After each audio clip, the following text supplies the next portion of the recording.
Assalamualaikum, bertemu lagi dengan Bu Alivia dan Fanbi di pembelajaran tematik. Kali ini kita akan membahas jenis-jenis rangkaian listrik. Di pembelajaran sebelumnya sudah dibahas mengenai pengertian arus listrik, komponen-komponen listrik, dan pendistribusian listrik. Coba Bu Alif mau tanya, arus listrik itu mengalir dari mana ke mana? Kutub negatif menuju kutub positif atau kutub positif menuju kutub negatif? Ayo yang mana? Coba Fanbi, apakah Fanbi masih ingat? Masih dong. Arus listrik mengalir dari kutub positif atau potensial tinggi menuju kutub negatif atau potensial rendah. Yaps, betul Fanbi. Apabila kutub positif dan negatif suatu sumber listrik dihubungkan dengan kabel, akan timbul arus listrik yang mengalir dari kutub positif menuju kutub negatif. Untuk mengetahui ada atau tidaknya arus listrik, kita dapat mengujinya dengan memasang lampu pada rangkaian listrik. Jika lampu menyala, berarti ada arus listrik yang mengalir melalui kabel. Arus listrik ini hanya bisa mengalir dalam rangkaian tertutup, yaitu rangkaian tidak memiliki ujung dan pangkal. Arus listrik tidak akan mengalir dalam rangkaian terbuka atau rangkaian yang memiliki ujung dan pangkal. Lampu akan terus menyala selama kabel masih tersambung dengan sumber listrik. Supaya kita tidak perlu memasang dan melepas kabel terus-menerus, maka dipasangkanlah saklar untuk menghubungkan atau memutuskan arus listrik. Berdasarkan susunannya, rangkaian listrik terbagi menjadi 3, yaitu rangkaian seri, rangkaian paralel, dan rangkaian campuran.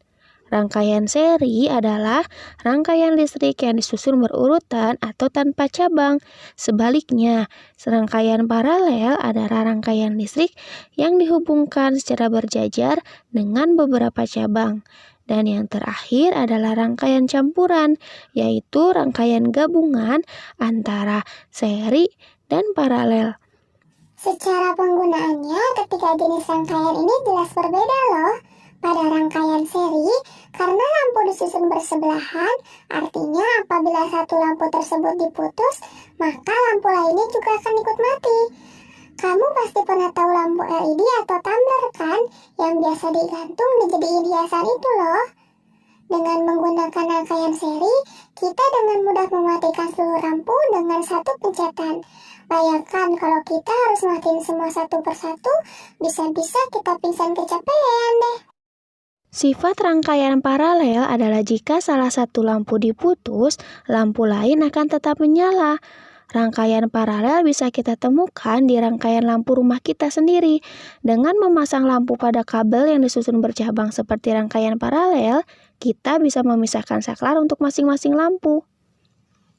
Coba kalau lampu di rumah kalian semuanya menggunakan rangkaian seri, sekali pencet saklar, semua lampu di rumah nyala.